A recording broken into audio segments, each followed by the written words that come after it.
Soon after he posted his 95 Theses in Wittenberg, Luther was summoned to appear in Rome to answer a charge of heresy.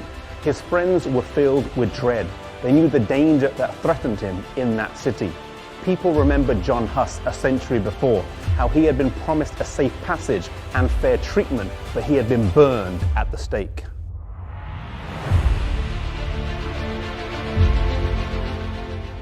Elector Frederick of Saxony, one of the 7 German princes, demanded that the trial be held within the boundaries of his territory.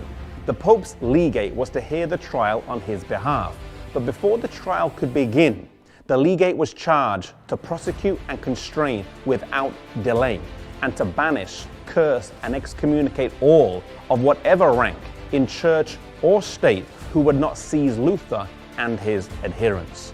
Here is displayed the true spirit of Luther's foes, not a trace of justice to be found. It was around this time that a dear friend of Luther would come to his aid and support, Philip Melanchthon. He was younger than Luther and was a learned scholar. His carefulness, gentleness, and exactness would serve as a complement to Luther's courage and energy.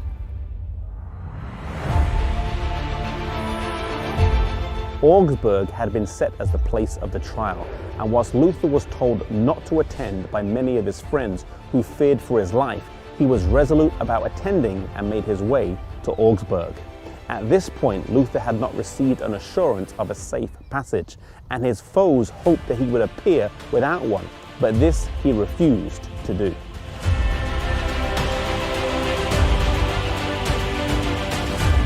The legate was at first very friendly in his exchanges with Luther, but he misjudged his determination and the strength of his convictions. Luther protested that he was being asked to retract without first being shown his error.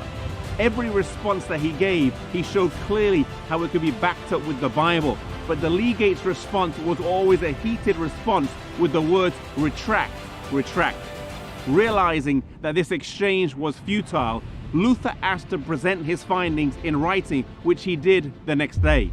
He gave it to the legate and he threw them aside straight away. Luther then met this proud man on his own grounds, the traditions and teachings of the church, showing how his assumptions were wrong.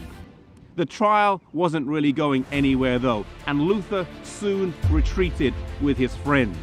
They had tried to bully Luther by their threats, but this had not worked.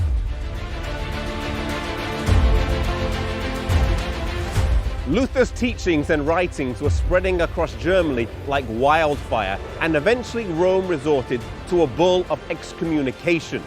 Luther was condemned along with his adherents, and they were given 60 days to either recant or be excommunicated. Normally, this would strike fear into the heart of anyone, but not Luther. He gathered around him a group of doctors, students, and citizens of Wittenberg, and under a tree near this very spot, he publicly burned the Pope's bull of excommunication and the canon laws. Rome produced another bull of excommunication against him, declaring his final separation from Rome, saying he was accursed of heaven and condemning anyone who would adhere to any of his doctrines. Truly it can be said of Luther, the servant is not greater than his Lord. If they have persecuted me, they will persecute you.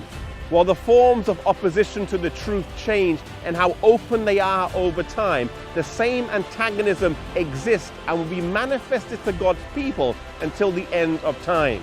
If you are being persecuted for the stands that you are holding and for the convictions that you have, I want to encourage you that no matter who you are, no matter where you are or what the situation is, stand boldly for God, stand courageously for God, no matter what the cost may be.